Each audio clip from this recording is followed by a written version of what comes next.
Iran का एक और अमरीकी जंगी तैयारा मार गिराने का दावा सामने आया है। जजीरा कुशम के जुनूबी इलाके में तैयारे को निशाना बनाया गया है। पासदारान इनकलाब की जानिब से कहा गया है। अमरीकी सेंटकॉम ने ईरानी दावे की तरदीद कर दी है। तमाम अमरीकी लड़ाका तैयारे महफूज है, अमरीकी सेंटकॉम की जानिब से ये कहा गया है। बिल्कुल, तो एक जानिब तो देखें ईरान का दावा है, फिर दूसरी जानिब इसकी तरदीद या तस्दीक जो एक रवायती तौर पर बहरहाल होता है वो हम देख रहे हैं कि आम सामने आ रही है ये चीज़ें। तो बौखलाहट का शिकार अमेरिका और इसराइल अब ईरान में सिविल इंफ्रास्ट्रक्चर को निशाना बना रहा है। अमेरिकी सदर ट्रंप का ईरान का सबसे बड़ा पुल तबाह करने का ये दावा है जो अमेरिकी सदर कर रहे हैं। सोशल मीडिया पर वीडियो भी उन्होंने शेयर किए जी। बयान में कहा है कि ईरान का सबसे बड़ा पुल अब कभी इस्तेमाल नहीं हो सकेगा। ट्रंप ने खबरदार किया है कि मजीद कार्रवाइयां जारी रहेंगी। ईरान मुज़ाकरात कर ले इससे पहले कि देर हो जाए। एक दफ़ा फिर उन्होंने कहा है, थोड़ा सा ज़रा नाज़रीन को एक दफ़ा फिर हम गुज़िश्ता रोज़ जो उन्होंने खिताब किया वो भी हम ज़रा बात कर लेते हैं। ये कल भी उन्होंने यही बात की थी कि ईरान नेगोशिएट कर ले तो फिर मामलात कुछ थम सकते हैं।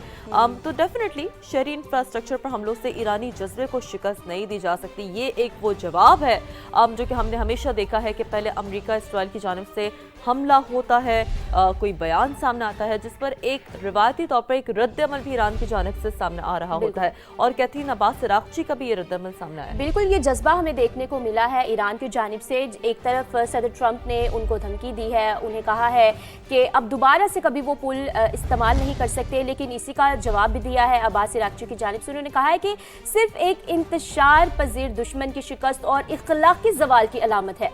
हर पुल और इमारत को दोबारा मजबूत बुनियादों पर बनाया जाएगा। तो ये ईरान की जानिब से जवाब दिया गया है अमेरिका को। और एक अलग से हम जंग देख रहे हैं, फ़ज़ाई जंग हो, ज़मीनी जंग हो, लेकिन बयानी की जंग हम बहुत ज़्यादा देखते हैं। बिल्कुल ऐसा ही है। हमारी फ़ौज ने अभी तक ईरान में मुकम्मल कार्रवाई शुरू नहीं की। ट्रंप की जानिब से कहा जा रहा है अमरीकी सदर की पुलों और पावर प्लांट्स को निशाना बनाने की धमकी सामने आ रही है। ईरानी क़यादत जानती है कि उसे क्या करना है, ये काम फौरी करना होगा। तो एक बहुत ही अहम बयान अमरीकी सदर की जानिब से सामने आया है। हमारी फौज ने अभी तक ईरान में मुकम्मल कार्रवाई शुरू नहीं की, सदर ट्रंप ने ऐसा कहा है। अमरीकी सदर की पुलों और पावर प्लांट्स को निशाना बनाने की एक बार फिर धमकी सामने आई है। ईरानी क़यादत ये जानती है कि उससे क्या करना है, ये काम अब फौरी करना होगा। अमरीकी सदर ने एक बार फिर जो जुमलों का सिलसिला है, जो बयानात का सिलसिला है, अब वो भी हम देख रहे हैं कैथरीन जारी है। बिल्कुल, ये बिल्कुल जारी है जारियत अमेरिका और इसराइल के ईरान पर। और आपको ये भी बताएंगे कि कराज में पुल पर हमले में शहादतों की तादाद 8 हो गई है। इस्फहान में फौजी तनसीबात के करीब धमाके हुए हैं। खुज़िस्तान में भी कई इमारतें मुतासर हो चुकी हैं। तो ये तफसीलात आपको दे रहे हैं कि अमेरिका और इसराइल की ईरान पर जारियत जो है वो अभी भी जारी है, मजीद बढ़ रही है। कराज में पुल पर जो हमला हुआ है उसमें शहादतें हुई हैं और उन शहादतों की तादाद जो है वो 8 हो गई है। जबकि इस्फहान में फौजी तनसीबात के करीब धमाके हुए हैं। खुज़िस्तान में भी कई इमारतें मुतासिर हुई हैं। बिल्कुल ऐसा ही है। तो पहले हमने आपको बताया कि अमरीकी सदर का एक बयान सामने आया, जिसके बाद जो डेफिनेटली जो जारियत का सिलसिला है अमरीका और इसराइल की जानिब से वो भी जारी है। और इस तमाम तर मामले में डेफिनेटली ईरान की जानिब से भी एक जवाबी वार सामने आता है। सेहूनी रियासत पर मिसाइल ताकते ये तल अवीव समेत मुख्तलिफ शहरों में सायरन बज उठे। पासदारान इनकलाब का USS अब्राहम लिंकन को निशाना बनाने का दावा। जजीरा कुशम के जुनूबी इलाके में अमरीकी जंगी तैयारा गिराया गया, जिसकी वीडियो सोशल मीडिया पर अब वायरल है। अमरीकी सेंटकॉम की तरदीद वाज़ेह किया कि तमाम अमरीकी लड़ाका तैयारे महफूज हैं। ये तरदीद सामने आई है। मशरिक़ वस्ता में अमरीकी तनसीबात भी ईरान के निशाने पर। दुबई में ऑरेकल डाटा सेंटर पर हमले का दावा दुबई हुकाम ने तरदीद कर दी है। तो बहरहाल ये बड़ा एक कॉमन फिनोमेना होता है, जंगों में दावे एक जानिब हो। अप्राइज किया गया था सूबों को कि क्या सिचुएशन है और वफाकी हुकूमत क्या फ़ैसले लेना चाहती है, और ये कोशिश की कि मिलके वो फ़ैसले लिए जाएं। प्रेसिडेंट साहब की उस मीटिंग के बाद हमारी कई मीटिंग्स हुई हैं सूबाई हुकूमत की, वफाकी हुकूमत के साथ, ऑनलाइन, इन पर्सन। और फिर कल प्राइम मिनिस्टर साहब के पास एक मीटिंग हुई जिसके अंदर कुछ फ़ैसले लिए गए। सबसे पहले तो मैं ये क्लियर करना चाहता हूँ, ये जो फ़ैसले लिए गए कोई आसान फ़ैसले नहीं थे, ये बहुत मुश्किल फ़ैसले थे। हमारी मुल्क की सूरत हाल क्या है कि हम अपना मेजॉरिटी फ्यूल इंपोर्ट करते हैं. हम फ्यूल इंपोर्टर्स, हम तेल हमारे यहाँ ज़रूर है और गैस भी है, लेकिन हम अपनी ज़रूरियात का मेजॉरिटी जो एनर्जी के फ्यूल्स हैं वो इंपोर्ट करते हैं. प्राइम मिनिस्टर ऑफ पाकिस्तान ने एक पहली इंक्रीज़ के बाद, इसके बावजूद कि दुनिया में तेल की कीमतें बढ़ रही थीं, उसकी इंश्योरेंस बढ़ रही थी, उसकी फ्रेट बढ़ रही थी, लेकिन तकरीबन 3 हफ्ते तेल की कीमतों में इजाफा नहीं किया. इसके फ़वाइद भी थे और नुकसानात भी थे. फ़वाइद तो ठीक है जी, तेल की कीमत एक रही, लेकिन नुकसानात ये थे कि ये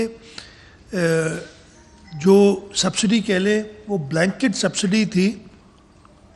एक अमीर आदमी को भी वही फ़ायदा मिल रहा था और गरीब आदमी को भी वही फ़ायदा उस सब्सिडी का मिल रहा था. उससे हुआ ये कि जो हमें बताया गया कि कंजम्पशन जो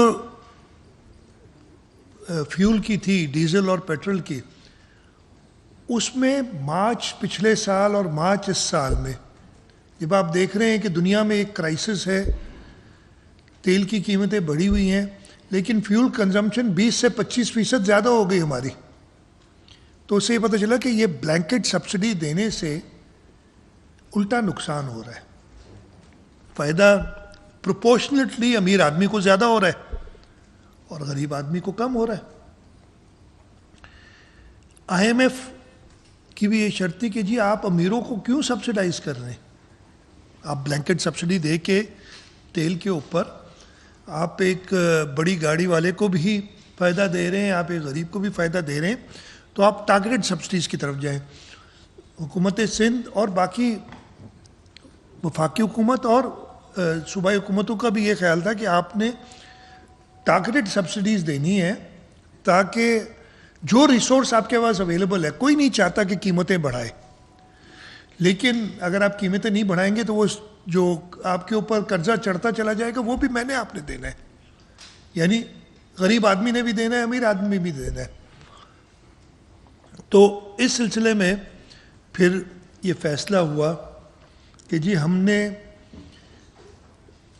कीमतें तो बढ़ानी पड़ेंगी, जैसे कहा गया कि IMF ने भी कहा कि आप ब्लैंकेट सब्सिडी, ब्लैंकेट फ्रीजिंग आप कीमतों की नहीं कर सकते जब कीमत इतनी बढ़ गई है दुनिया में और आपको इतना कॉस्ट कर रहा है. हाँ, आप जो आपके पोरेस्ट पुअर हैं या जो लोग इससे अफेक्ट ज़्यादा हो रहे हैं उनको आप स्कीम बनाएं. चारों सूबों ने अपने अपने तजावीज़ दी, उस पर काफ़ी बहस मुबाहिसा भी हुआ. कल भी मेरे ख्याल है 6-7 घंटे मीटिंग चली. फाइनली जिस पे एग्रीमेंट की गई कि हम 1 महीने के लिए एक रिजीम पे काम करते हैं टारगेटेड सब्सिडी की, वो मैं आपको थोड़ा क्लियरली बताना चाहता हूँ, इसलिए कि मेरा ख्याल है उसमें थोड़ा भाम रह गया कि ये कैसे की जाएगी. इसके 4 कंपोनेंट्स हैं, मैं उन चारों को बारी बारी बता देता हूँ. 2 कंपोनेंट एडमिनिस्टर सूबों ने करने हैं और उसमें सूबे अपनी तरफ से और भी कुछ एडिशंस कर सकते हैं, जो कि उसके बारे में मैं बताऊंगा कि सूबा सिंध के लिए हमारी क्या तजावीज़ हैं. एक कंपोनेंट